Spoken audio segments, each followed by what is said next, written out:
नमस्कार, myself Malika Parveen, assistant professor, government law college Bikaner. CPC में हमने पहले ऑर्डर 6 तक किया था, अभिवचन प्लीडिंग तक किया था। आज हम ऑर्डर 7 वाद पत्र में क्या क्या डाला जाता है या वाद पत्र की विरचना करते समय किन बातों को ध्यान में रखना होता है, उसका उल्लेख किया गया है ऑर्डर 7 में। तो आज हम ऑर्डर 7 पढ़ते हैं। चलो, ऑर्डर 7 में क्या है? वाद पत्र, यानी वाद पत्र की विरचना करते समय उसमें कौन कौन सी बातों को ध्यान में रखना होता है। इसमें बताए हैं टोटल ऑर्डर 7 में रूल 17 है, 17 है। ठीक है, तो रूल 1 क्या कहता है? ऑर्डर 7 रूल 1 ये कहता है, वाद पत्र में अंतर्वष्ट की जाने वाली विशिष्टियां, यानी विशिष्ट क्या बातें होंगी वाद पत्र की विरचना यानी प्लीडिंग करते समय। प्लीड यानी अभिवचन वाद पत्र को जब बनाया जाता है या उसको लिखा जाता है किसी प्लीडर के द्वारा, तो उसमें क्या क्या विशिष्टियां यानी क्या क्या कंटेंट्स आने जरूरी है, तो उसको हम रूल 1 में पढ़ते हैं। तो रूल 1 को हम 3 पार्ट में बांट लेते हैं। फर्स्ट पार्ट शीर्षक भाग, सेकंड पार्ट मध्य भाग, थर्ड पार्ट आता है हस्ताक्षर खंड। ये 3 खंड है या ये 3 पार्ट है जिसके आधार पे हम वाद पत्र की विरचना को ध्यान से समझ सकते हैं। तो सबसे पहले वाद पत्र लिखते समय उसमें क्या आना चाहिए? सबसे पहले न्यायालय का नाम आना चाहिए, यानी कौन से कोर्ट में हमें वो वाद फाइल करना है। जैसे जिला न्यायालय, सिविल न्यायालय कनिष्ठ खंड, जिला न्यायालय बीकानेर, यानी जिस न्यायालय की अधिकारिता या जुडिक्शन में वो वाद फाइल किया जाना चाहिए उस न्यायालय का पूरा नाम आएगा। न्यायालय का नाम के नीचे यानी न्यायालय के नाम के नीचे वाद संख्यांक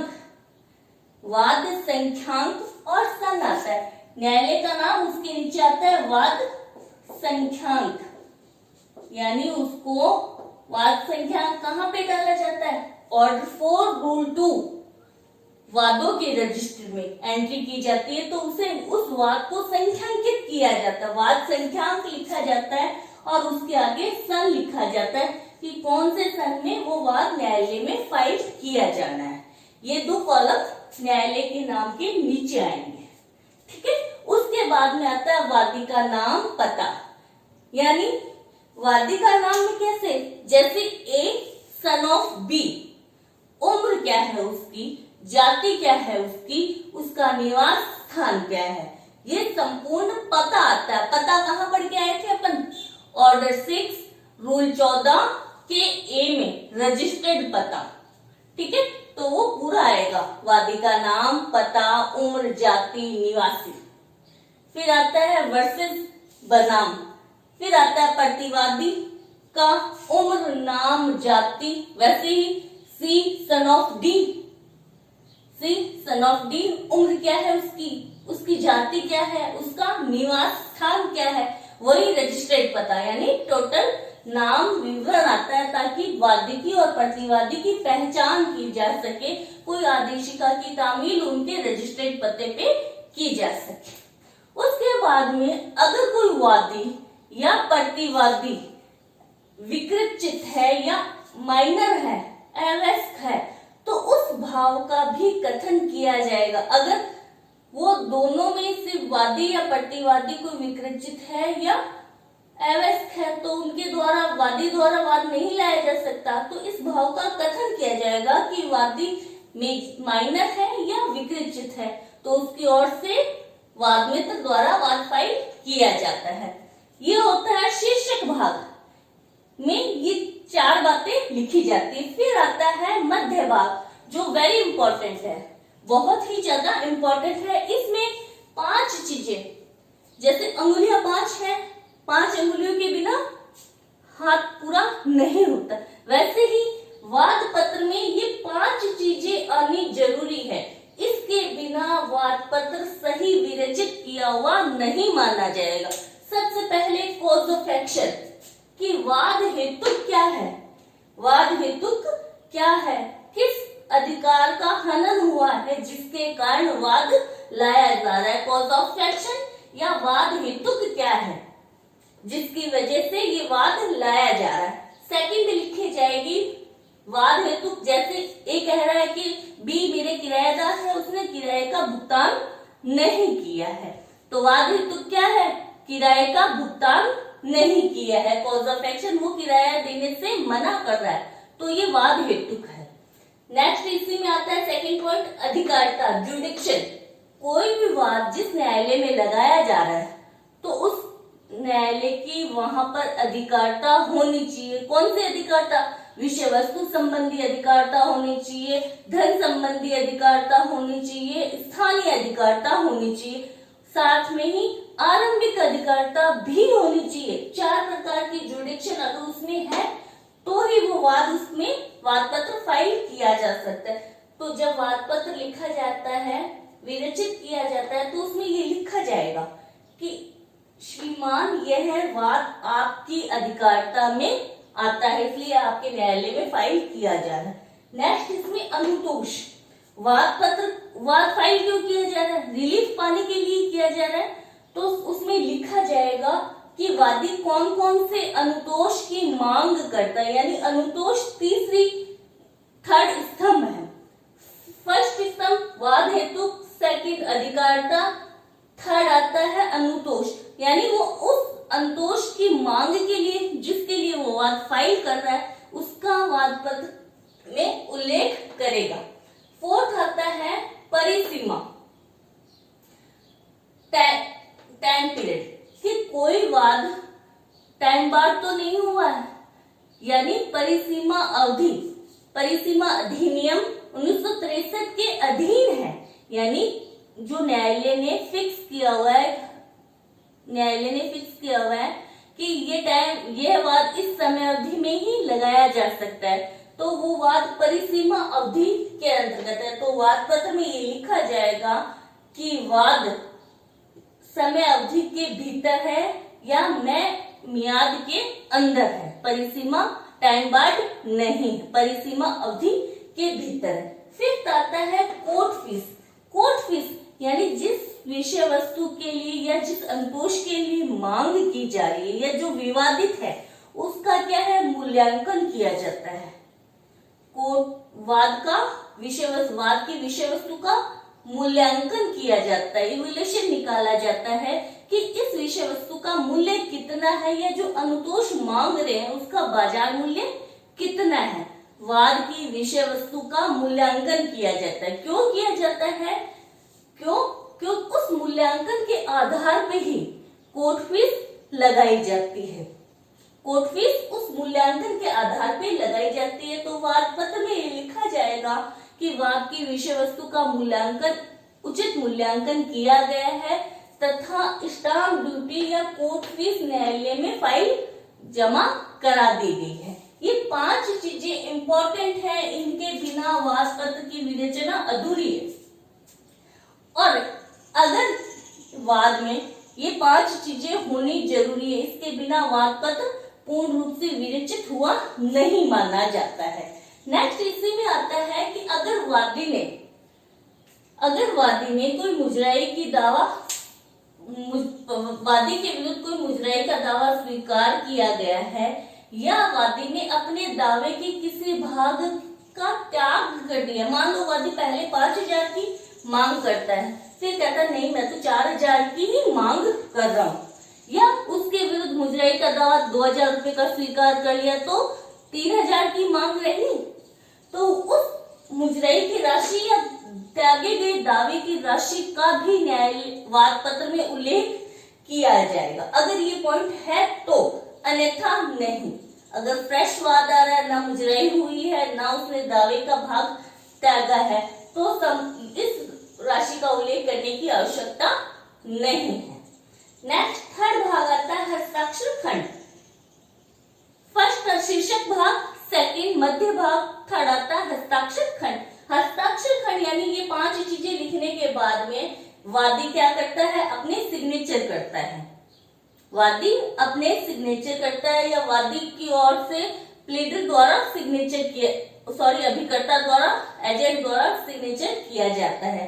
फिर साइड में दिनांक लिखी जाती है और स्थान लिखा जाता है कि इस दिनांक को ये वाद पत्र फाइल किया जा रहा है, कौन से स्थान पर किया जा रहा है, जैसे बीकानेर जिला न्यायालय में किया तो बीकानेर। और लास्ट में सत्यापन। सत्यापन कहाँ पढ़ के आए थे अपन?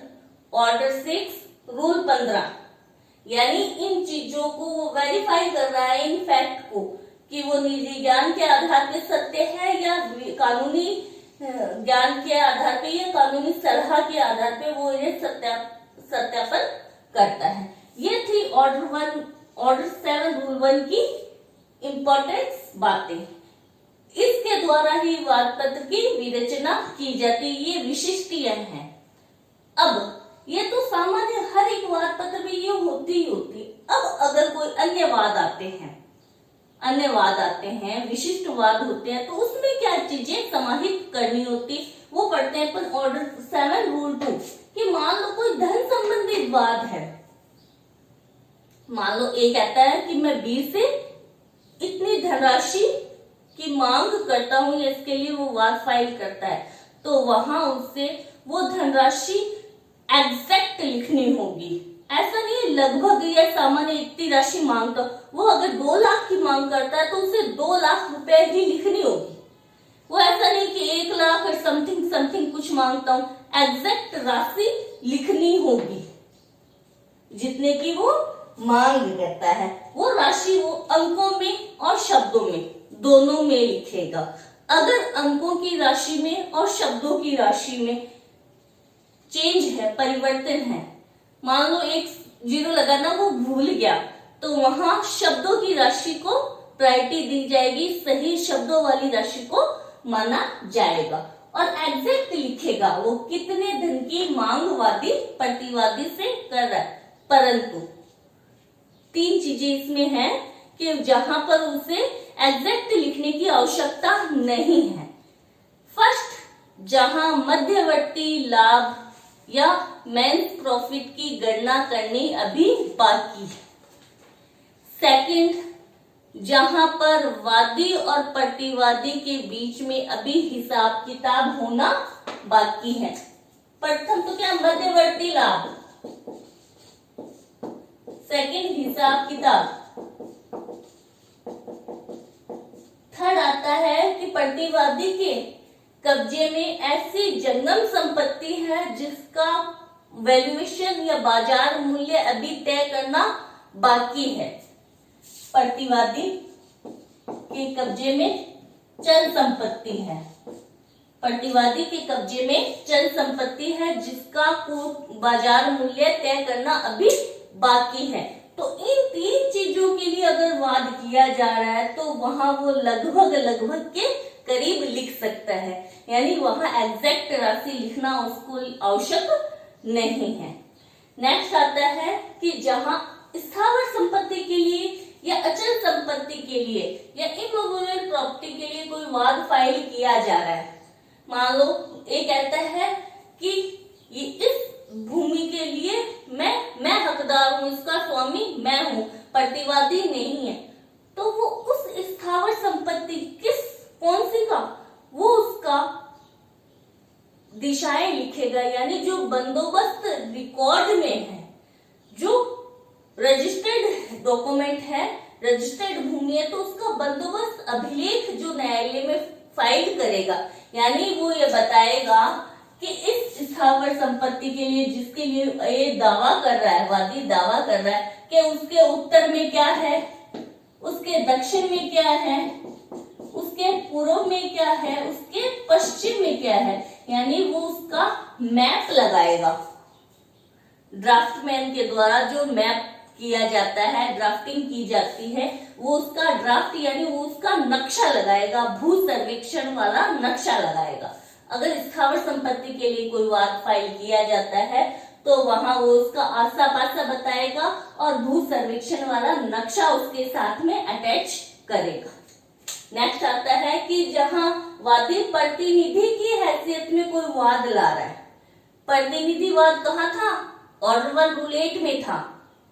क्या वाद की मेन विशेषता की क्या थी कि बहुत सारे व्यक्ति एक ही वाद में एक ही हित रखते हैं, तो वो प्रतिनिधिवाद ला सकते हैं। तो अगर वादी प्रतिनिधि की हैसियत से वाद ला रहा है तो उसे दो चीजें वाद पत्र में लिखनी आवश्यक होगी। क्या होगी?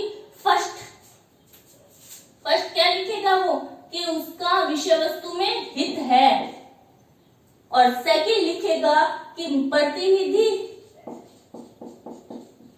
की हैसियत से वाद लाने के लिए जो आवश्यक शर्तें या जो कदम थे वो उसने पूर्ण कर लिए। क्या थे? प्रतिनिधि की हैसियत से कि न्यायालय से अनुमति लेगा या न्यायालय निर्देश देता है, और सभी व्यक्तियों की ओर से उसको सहमति प्राप्त हुई है, तब वो प्रतिनिधि हैसियत से वाद लाने के लिए सक्षम होता है। तो जब वादी प्रतिनिधि की हैसियत से वाद लाता है ऑर्डर 7 रूल 4 में, तो उसे दो बातें लिखनी होगा कि विषय वस्तु में एक तो उसका हित है, सेकंड प्रतिनिधि हैसियत से वाद लाने की आवश्यक शर्तें उसने पूर्ण कर दी है। अब प्रतिनिधि की हैसियत से कौन कौन हो सकता है? निष्पादक हो सकता है, प्रशासक हो सकता है, या उसका एलाब हो सकता है, लीगल रिप्रेजेंटेटिव हो सकता है। नेक्स्ट आता है कि प्रतिवादी का वाद में हित दर्शित करना। जब कोई वादी ये कहता है, जब कोई व्यक्ति वादी कहता है इन 5 व्यक्तियों के विरुद्ध, यानी 5 व्यक्तियों को वो प्रतिवादी बनाता है, तो उसे ये दर्शित करना होगा कि उन जिनको वो प्रतिवादी बना रहा है वाद में, उस व्यक्ति का वाद में हित जुड़ा हुआ है।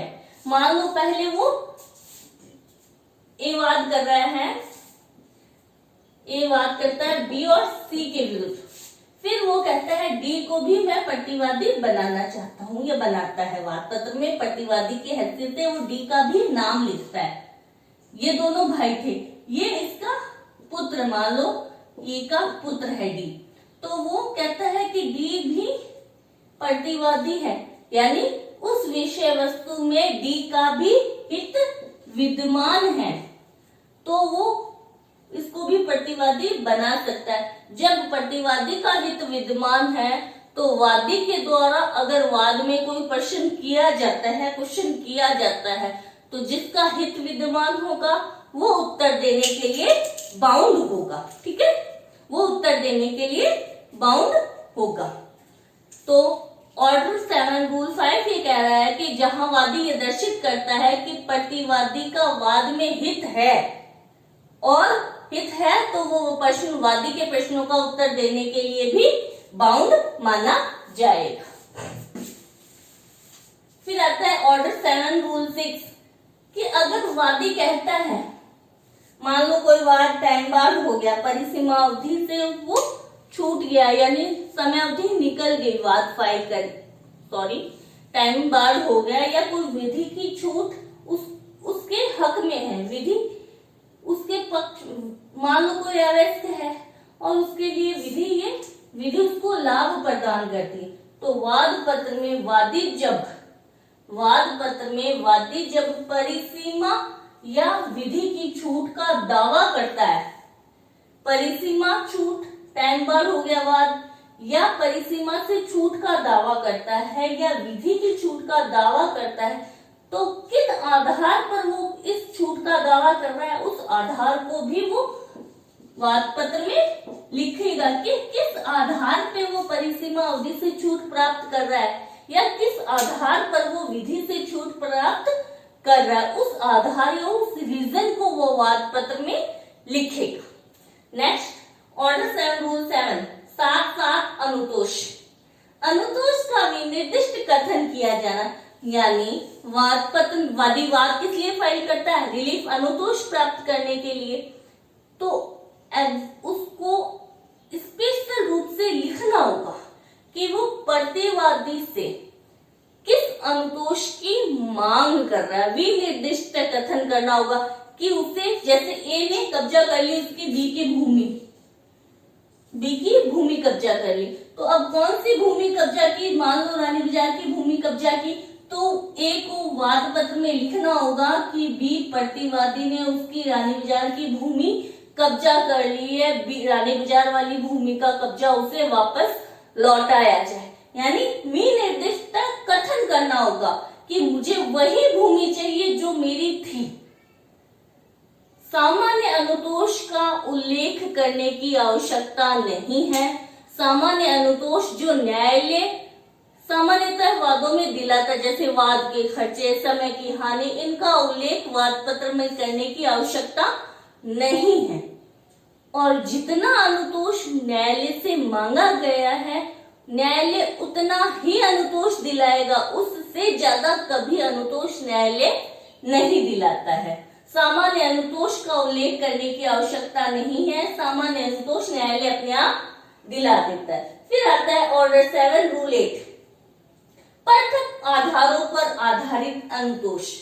मान लो वादी ए है और प्रतिवादी बी है।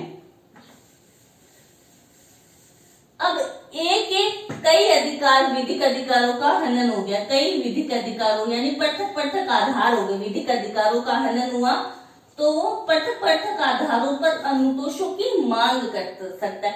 एग्जाम्पल, जैसे ए मकान मालिक है, बी किराएदार है।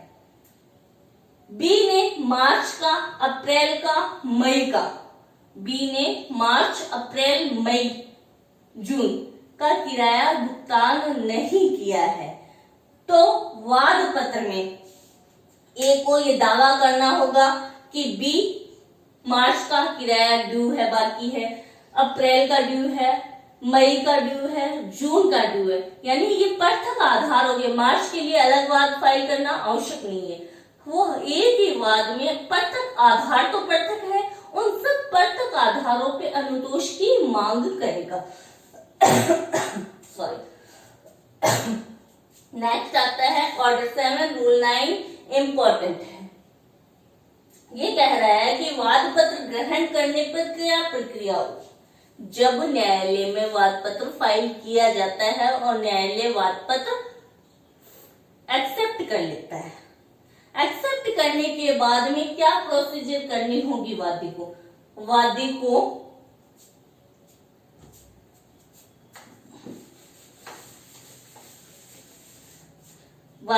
वाद ऑर्डर 7 रूल 9 में क्या क्या, वाद पत्र की कॉपी, जितने प्रतिवादी हैं उतनी वाद पत्र की कॉपियां देनी होगी, और उसके साथ में सम्मन करने के लिए जो खर्चा लगना है, यानी मान लो 5 प्रतिवादी हैं तो वाद पत्र की 5 कॉपियां, और उसके साथ में 5 प्रतिवादियों की जितना सम्मन का खर्चा लगना है, यानी सम्मन तामील का जो खर्चा लगना है, वो कितने दिनों में जमा कराना होता है वादी को, 7 दिन में। ऑर्डर 7 रूल 9, वाद पत्र एक्सेप्ट कर लिया, न्यायालय में फाइल होने के बाद में क्या प्रोसीजर, यानी वाद पत्र न्यायालय में जब फाइल हो गया उसके बाद में अगला कदम क्या है, वादी को क्या, जितने प्रतिवादी हैं उन सब पर सम्मन तामील के जो खर्चे लगने हैं, साथ में वाद पत्र की उतनी कॉपियां 7 दिनों के भीतर न्यायालय में जमा करानी होती है, ताकि न्यायालय आगे कार्रवाई कर सके। ठीक है। फिर आता है ऑर्डर 7 रूल,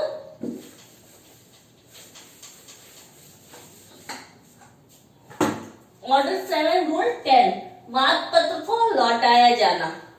अगर कोई वाद गलत अधिकारिता वाले न्यायालय में फाइल कर दिया जाता है, गलत अधिकारिता वाले न्यायालय में फाइल कर दिया जाता है, तो न्यायालय क्या करता है, उस वाद को उचित न्यायालय में फाइल करने के लिए लौटा सकता है, और उस पे ये लिख देता है कि ये अधिकारिता वाला, उचित अधिकारिता वाला न्यायालय नहीं है, लेकिन वो ऑर्डर 7 रूल 10A के अधीन रहते हुए लौटाएगा। आगे बताती हूँ 10A क्या है। यानी अगर गलत न्यायालय वाले, अधिकारिता वाले न्यायालय में वाद फाइल कर दिया जाता है, तो वो न्यायालय वाद पत्र को लौटा देगा और कहेगा उचित अधिकारिता वाले न्यायालय में आप वाद पत्र फाइल कीजिए। स्पष्टीकरण दिया हुआ है रूल 10 में कि अपील न्यायालय या पुनरीक्षण न्यायालय, अपील न्यायालय या रिवीजन न्यायालय भी वाद पत्र को लौटा सकता है। कैसे? वाद में तो डिग्री आ गई, डिग्री आने के बाद अपील हुई है या रिवीजन हुई है, तो अपील न्यायालय या रिवीजन न्यायालय क्या करता है? उसे लगता है प्रारंभिक न्यायालय को अधिकारिता ही नहीं थी वाद का विचारण करने की, लेकिन उसने डिग्री पारित कर दी, तो अपील न्यायालय या रिवीजन न्यायालय क्या करेगा? उस डिग्री को अपास्त कर देगा, सेट असाइड कर उचित न्यायालय में वाद पत्र फाइल करने के लिए लौटा सकता है। स्पष्टीकरण में बताया हुआ है कि अपील न्यायालय और रिवीजन न्यायालय भी वाद पत्र को लौटा सकते हैं, परंतु इसमें बताया है, स्पष्टीकरण में बताया हुआ है अपील और रिवीजन न्यायालय, आगे इसमें बताया हुआ है कि अब लौटाता है न्यायालय, वाद पत्र को लौटाता है न्यायालय, तो क्या प्रक्रिया होगी? तो जो न्यायालय वाद पत्र को लौटा रहा है वो ये लिखेगा कि कौन से किस व्यक्ति ने, यानी वादी ने, कौन सा वादी था, किस दिनांक को किस न्यायालय में वाद पत्र फाइल किया था और लौटाए जाने के कारण भी लिखेगा, रीजन लिखेगा। यानी वाद पत्र लौटाने वाला न्यायालय ये लिखेगा कि किस वादी ने किस दिनांक को किस न्यायालय में ये वाद फाइल किया था और लौटाए जाने का कारण क्या है, रीजन क्या है, वो भी लिखेगा। ये ऑर्डर 7 रूल 10 की प्रोसीजर थी। अब आता है 10A, रूल 10A, यानी अब न्यायालय जब वाद पत्र लौटा रहा है तो आगे लौटाने वाले न्यायालय की क्या शक्ति होगी या उसकी क्या पावर होगी। तो जो न्यायालय आरंभिक स्टेज में वाद पत्र को लौटाता है तो वहां पर वो क्या है, उसकी सूचना क्या करेगा, वादी को ये सूचना करेगा कि आपका वाद पत्र उचित न्यायालय में फाइल किए जाने के लिए लौटाया जाना चाहिए, और वो ये भी लिखेगा, प्रतिवादी को सूचित करेगा, प्रतिवादी को भी सूचित करेगा ये कि ये वाद इस न्यायालय में फाइल नहीं था, यानी उसको नोटिस कर देगा, वादी और प्रतिवादी दोनों को नोटिस सूचना कर देगा। इसके साथ में ही रूल 10A का दूसरा क्लोज इंपॉर्टेंट है। अगर वादी को ये सूचना कर दी कि आपका अनुवाद इस न्यायालय में चलने लायक नहीं है, सही न्यायालय या उचित अधिकारिता वाले न्यायालय में फाइल किया जाना चाहिए, तो वादी लौटाने वाले न्यायालय से आवेदन करेगा कि आप ही बता दें कि कौन सा न्यायालय है जिसमें मैं वाद फाइल करूं। यानी वो लौटाने वाले न्यायालय से आवेदन करेगा कि आप बताएं कि कौन से न्यायालय में वाद फाइल किया जाना चाहिए, तथा आप ही बता दें कि मुझे और प्रतिवादी को, यानी वादी और प्रतिवादी को कौन सी तारीख को उसने उस दिन किस दिन उपसंजात होना है या न्यायालय में हाजिर होना है, तथा जो तारीख आप निश्चित करोगे उसी दिन तारीख की सूचना मुझे और प्रतिवादी को हो जाए। यानी वो 3 बातें आवेदन करेगा कि आप न्यायालय बताएं, एक तो न्यायालय बता दे कि कौन सा न्यायालय उचित है, वादी आवेदन करेगा लौटाने वाले न्यायालय से, एक तो न्यायालय बता दे, दूसरा दिनांक तय कर दे कि कौन से दिन उपसंजात होना है, और थर्ड जिस दिन दिनांक आप तय कर रहे हैं, न्यायालय लौटाने वाला न्यायालय तय कर रहा है कि किस दिन न्यायालय में हाजिर होना है उचित न्यायालय में, और उसकी सूचना भी वादी और प्रतिवादी को दे दे। यानी 3 बातों के लिए जब आवेदन कर देता है लौटाने वाले न्यायालय को। और जो न्यायालय है, वाद पत्र लौटाने वाला जो न्यायालय है, अगर सब क्लोज 2 10A के सब क्लोज 2 की ये 3 बातें मान लेता है तो वो बताएगा कि कौन से न्यायालय में आपको हाजिर होना है, कौन सी तारीख को हाजिर होना है, और इसकी सूचना वादी और प्रतिवादी दोनों को देगा। अगर वो अगर न्यायालय लौटाने वाला न्यायालय उप सब क्लोज 2 की बात मान लेता है, यानी वादी को ये 3 बातें बता देता है, तो फिर इंपॉर्टेंट, तो फिर वादी वाद पत्र को नाम लौटाए जाने के विरुद्ध अपील नहीं कर सकता है। तो फिर वो लौटाए जाने के विरुद्ध अपील नहीं कर सकता है।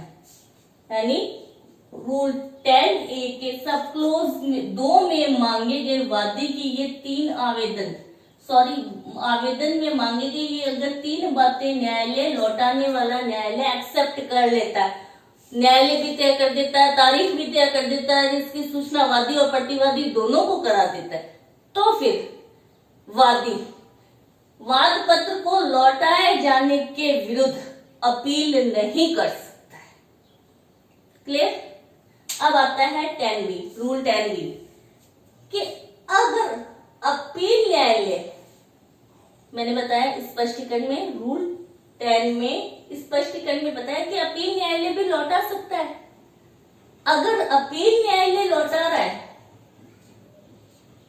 अपील न्यायालय भी लौटा सकता है। अगर अपील न्यायालय लौटाता है वाद पत्र को, डिग्री को अपास्त कर दी और डिग्री को अपास्त करने के बाद में उस वाद पत्र को उचित न्यायालय में फाइल करने के लिए लौटाता है, तो अपील न्यायालय भी तारीख तय कर सकता है कि अपील न्यायालय तय कर सकता है कि कौन से न्यायालय में आपको हाजिर होना है, उचित न्यायालय कौन सा है वो ये तय कर सकता है। अपील न्यायालय तय कर सकता है एक तो न्यायालय कौन सा है, कौन से दिनांक को हाजिर होना है, और उसकी सूचना दोनों पक्षकारों को, वादी और प्रतिवादी को अपील न्यायालय भी दे सकता है 10B में। लेकिन जो लौटा रहा है न्यायालय, अपील न्यायालय वाद पत्र को लौटा रहा है, वो टाइम बार्ड वाद नहीं होना चाहिए, यानी समय अवधि के भीतर फाइल किया हुआ माना जाना चाहिए। ये थे 10B तक। अब ऑर्डर 7 रूल 11 वेरी इंपॉर्टेंट है, वाद पत्र का नामंजूर किया जाना। वाद पत्र का नामंजूर किया जाना है, वो उसमें अपन देखते हैं 5 आधार हैं। इसको अपन डिम डिग्री भी मानते हैं, डिम डिग्री भी मानते हैं। फर्स्ट आता है वाद हेतु ही नहीं है, स्पष्ट नहीं हो रहा, कॉज ऑफ एक्शन ही नहीं है। अगर कोई वाद ऐसा है जिसमें वाद हेतु ही प्रकट नहीं होता, यानी तुच्छ वाद के लिए वाद फाइल कर दिया जाता है, तो न्यायालय क्या करता है, वाद पत्र को नामंजूर कर देता है। तुच्छ वाद हेतु ही कॉज ऑफ एक्शन ही नहीं उत्पन्न हो रहा या प्रकट ही नहीं हो रहा वाद पत्र से। वाद पत्र में मैंने सबसे पहले बताया था वाद हेतु होना जरूरी है, अगर वाद हेतु ही नहीं है तो न्यायालय वाद पत्र को नामंजूर कर देता है। सेकंड आता है वाद का मूल्यांकन, वैल्यूएशन सही नहीं की थी। वाद की जो विषय वस्तु है उसका मूल्यांकन सही होना चाहिए, अगर मूल्यांकन सही नहीं है तो न्यायालय वाद पत्र को नामंजूर करेगा। न्यायालय यहाँ डायरेक्ट वाद पत्र मूल्यांकन के आधार पे सीधे ही वाद पत्र को नामंजूर नहीं करता है। न्यायालय देखता है कि विषय वस्तु का मूल्यांकन सही नहीं किया हुआ है, तो न्यायालय वादी को टाइम देता है कि आप अपनी विषय वस्तु, विवादित जो विषय वस्तु है उसका मूल्यांकन सही करें, और अगर दिए गए समय में भी वादी विषय वस्तु का मूल्यांकन सही नहीं करता है तो न्यायालय क्या करता है, फिर वाद को नामंजूर कर देता है। थर्ड आता है मूल्यांकन तो सही किया पर कोर्ट फीस सही उचित कोर्ट फीस भुगतान नहीं करता है, यानी मूल्यांकन 2 लाख की विषय वस्तु थी, 2 लाख कर दिया, अब उस पे जितनी कोर्ट फीस या स्टाम्प ड्यूटी लगनी थी वो उचित जमा नहीं कराता है, कम जमा कराता है, तो फिर न्यायालय फिर समय देता है कि उचित मूल्यांकन कोर्ट फीस जमा कराओ, और दिए गए समय में भी अगर वो कोर्ट फीस जमा नहीं कराता है तो फिर न्यायालय उसके वाद पत्र को नामंजूर कर देता है। नेक्स्ट आता है अगर कोई ऐसा वाद है जो विधि द्वारा ही वर्जित है, विधि कहती है कि ऐसा वाद फाइल किया ही नहीं जाना चाहिए, विधि द्वारा वर्जित है, मना करती है, विधि डिनाई करती है कि ऐसे वाद फाइल नहीं किया जाना चाहिए। यानी किसी अन्य व्यक्ति के अधिकारों को हनन करने वाला या टाइम बार्ड वाद हो गया, तो ऐसा वाद विधि लॉ मना करती है। तो वहां मान लो जुए की राशि के लिए, जुए में जीती गई राशि या बाजी के करार के लिए जीती गई राशि के लिए वाद फाइल नहीं किया जा सकता, विधि द्वारा वर्जित है। लेकिन कोई वाद फाइल करता है जुए में जीती गई राशि के लिए या बाजी में जीती गई राशि के लिए, तो न्यायालय वाद पत्र को नामंजूर कर देता है। नेक्स्ट आता है, इसमें 5th पॉइंट आता है कि वाद पत्र दो प्रति में फाइल नहीं किया। वाद पत्र हमेशा 2 प्रति में फाइल किया जाएगा। कहाँ पे था? ऑर्डर 4 रूल 1 में बताया हुआ था कि वाद पत्र हमेशा 2 कॉपी में न्यायालय में फाइल किया जाए। अगर एक कॉपी न्यायालय को पकड़ा दी, न्यायालय वाद पत्र को नामंजूर कर देगा। नेक्स्ट इसी में आता है ऑर्डर 7 रूल 9 की पालना नहीं की गई। क्या था ऑर्डर 7 रूल 9? ऑर्डर 7 रूल 9 था कि वाद पत्र ग्रहण करने के बाद में वादी को 7 दिनों के भीतर समन तामील के खर्चे प्लस जितने प्रतिवादी हैं उन सब पर समन तामील के लिए वाद पत्र की उतनी कॉपियां न्यायालय में जमा करानी होती। अगर 7 दिन के भीतर समन के खर्चे या वाद पत्र की कॉपियां वादी न्यायालय में जमा नहीं करा पाता, तो न्यायालय उसके वाद पत्र को नामंजूर कर देगा। नेक्स्ट, अन्य कोई कारण जो न्यायालय पर्याप्त समझता है, उन आधारों पर भी न्यायालय वाद पत्र को नामंजूर कर सकता है। तो वाद पत्र का नामंजूर किया जाना डिग्री का प्रभाव रखता है कि नहीं है? डिग्री में शामिल है या नहीं है? है। सेक्शन 2 सब क्लोज 2 डिग्री में 2 चीजें शामिल है। क्या है? एक तो वाद पत्र का नामंजूर किया जाना, और सेकंड क्या था? सेक्शन 144 वाले क्वेश्चन। ठीक है, तो ये जो 5-6 पॉइंट है ये इंपॉर्टेंट है, इनके आधार पे वाद पत्र को नामंजूर किया जा सकता है। वाद पत्र का नामंजूर किया जाना को डिम डिग्री भी बोलते हैं।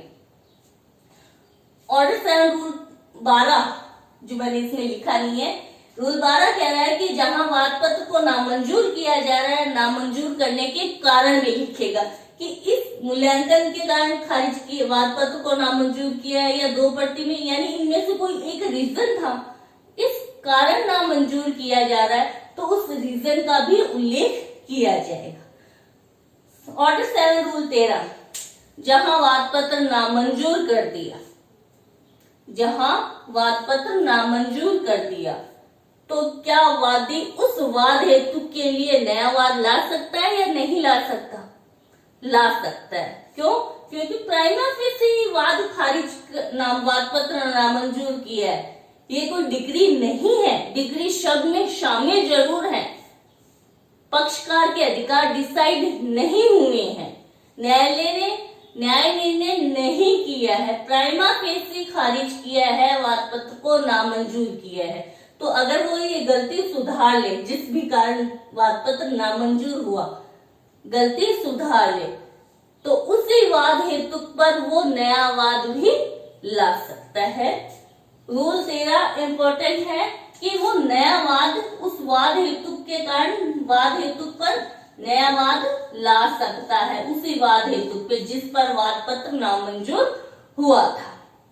फिर आता है ऑर्डर 7 रूल 14 कि जिन दस्तावेज पे वादी अपना वाद डिपेंड करता है या अपने हक की बात कहता है, उन सब दस्तावेजों को न्यायालय में क्या है? फाइल करना होगा। यानी वाद पत्र फाइल करने के साथ में उसे उन दस्तावेजों की एक सूची, इंडेक्स यानी एक सूची संलग्न करनी होगी जिन पर वो अपना दावा आधारित करना चाहता है। मान लो कब्जे के लिए कोई वाद है, तो वो अपने टाइटल वाले डॉक्यूमेंट तो न्यायालय में फाइल करेगा। यानी उन सब दस्तावेजों की एक सूची वाद पत्र के साथ में लगाएगा जिनके आधार पर वो अपने दावे को आधारित करना चाहता है। साथ में दस्तावेजों की एक प्रति यानी उसकी कॉपी भी न्यायालय में वो फाइल करेगा, सूची लगाएगा वाद पत्र के साथ में दस्तावेजों की एक कॉपी भी न्यायालय में लगाएगा। और अगर वादी कहते कि वो दस्तावेज जिन पर उसका दावा डिपेंड है वो उसके कब्जे में नहीं है या प्रतिवादी के कब्जे में है, जो जिसे वो प्रस्तुत नहीं कर सकता, तो न्यायालय उस कथन को भी उल्लेखित कर लेगा कि ये वाला दस्तावेज वादी के कब्जे में नहीं है।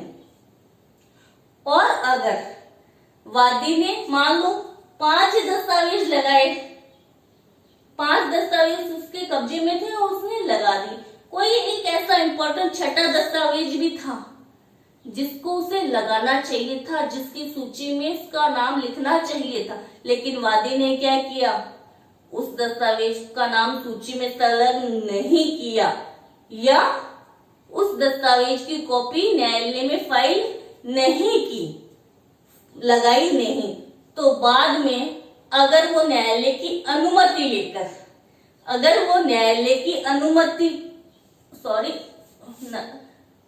अगर बाद में वो डॉक्यूमेंट न्यायालय में वो फाइल कर भी देता है, वाद पत्र के साथ में नहीं किया लेकिन बाद में न्यायालय में फाइल कर देता है, तो बाद में जिस दस्तावेज को फाइल किया है उस दस्तावेज को साक्ष्य में तब तक काम में नहीं लिया जाएगा जब तक कि न्यायालय की अनुमति प्राप्त नहीं हो जाए।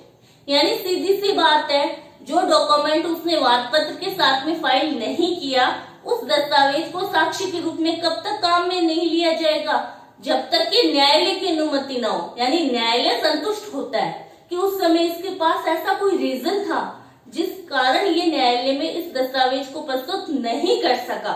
अगर न्यायालय अनुमति देता है, संतुष्ट होकर अनुमति देता है, तो फिर वो उस दस्तावेज को साक्ष्य के रूप में यूज में ला सकता है।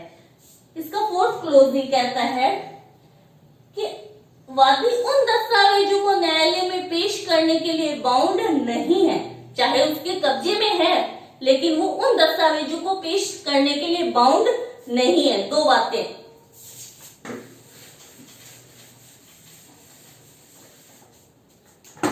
फर्स्ट कि जो प्रतिवादी की साक्ष्यों की क्रॉस एग्जामिनेशन करना चाहता है जिन दस्तावेजों के आधार पे, यानी प्रतिवादी के साक्ष्यों के क्रॉस एग्जामिनेशन करने के लिए, यानी हथियार के रूप में जो डॉक्यूमेंट वो अपने पास रखना चाह रहा है उन डॉक्यूमेंट को न्यायालय में प्रस्तुत करने के लिए वो बाउंड नहीं है।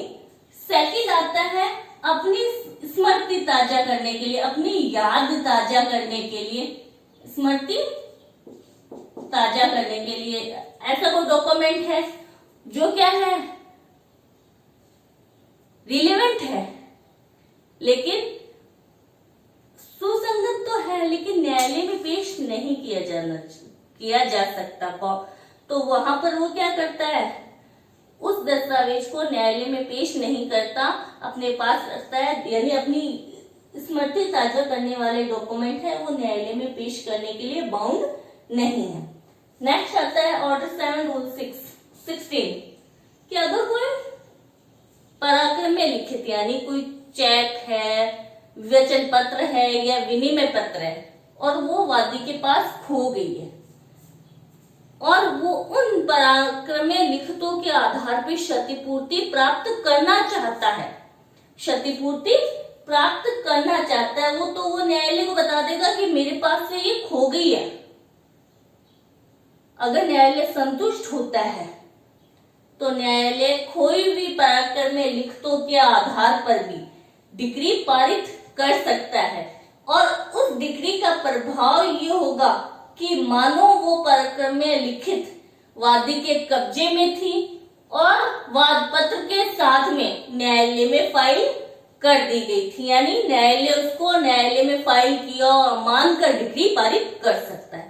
नेक्स्ट ऑर्डर 7 रूल 17 कि दुकान का बही खाता पेश करना, यानी कोई बैंककार बही साक्ष्य अधिनियम 1891 के अंतर्गत कोई ऐसा दस्तावेज जो दुकान का बही खाता हो, यानी चालू लेन देन वाला डॉक्यूमेंट है जिसमें रोज एंट्री की जानी है, वो न्यायालय में पेश किया जाता है, एज ए साक्ष्य या दस्तावेज के रूप में पेश किया जाता है। तो वहां उस दस्तावेज यानी उस रोकड़ बही या बही खाता की न्यायालय क्या करता है, मूल न्यायालय उसको कभी भी जमा नहीं करता है। उसकी एक कॉपी प्रतिलिपि ले लेता है, उसकी फोटोकॉपी या उसकी द्वितीयक साक्ष्य ले लेता है, प्रतिलिपि ले लेता है और उसका मूल से मिलान कर लेता है। मिलान करके फिर प्रतिलिपि अपने पास रखता है, यानी सेकेंडरी दस्तावेज तो अपने पास रख लेता है और मूल बही खाता दुकानदार को वापस लौटा देता है। तो ये थे ऑर्डर 7 की मूल बातें, यानी अगर सामान्य वाद है तो ऑर्डर 7 रूल 1 की बातें आएंगी, और अगर ये विशिष्ट वाद है यानी धन संबंधी है, स्थावर संपत्ति संबंधी है या प्रतिनिधि वाले है, तो इनमें ऑर्डर 7 की ये बातें आएंगी। आई होप समझ आया होगा, उम्मीद करती हूँ। Thank you so much.